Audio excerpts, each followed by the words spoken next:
everyone. I wanted to just say a few words about the third essay topic, just so you're clear on what I mean, because I thought it might be a little bit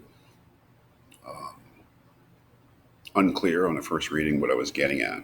The question is, would the American anti-slavery movement, as for instance Douglas's "What's to the Slave is the Fourth of July," and the American women's rights movement, as for example the Seneca Falls Declaration of Sentiments, qualify as factions in Madison's sense of the word? Why or why not? Obviously, I'm referring to Federalist Number 10, James Madison, that we read earlier in the semester.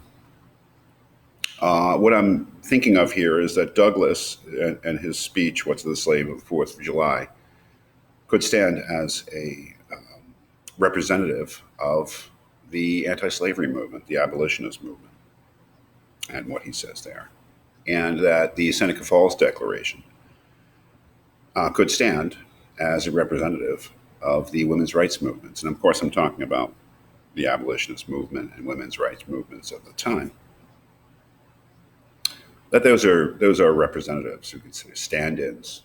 Douglas's speech is a stand-in for abolitionism, and the Declaration of Sentiments as a stand-in for the women's rights movements of the time. And the question is, would Madison regard these movements as factions?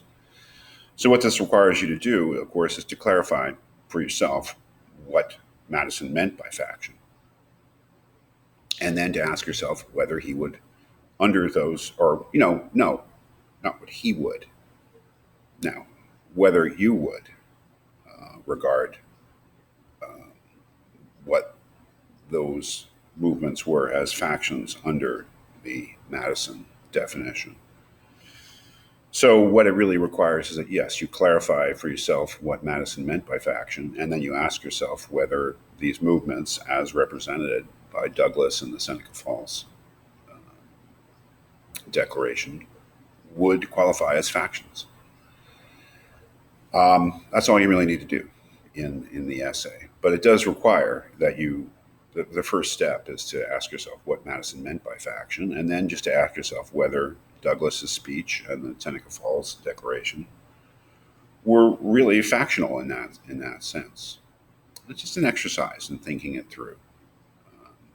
So if you have any questions or would like further clarifications about this essay assignment, please contact me and let me know.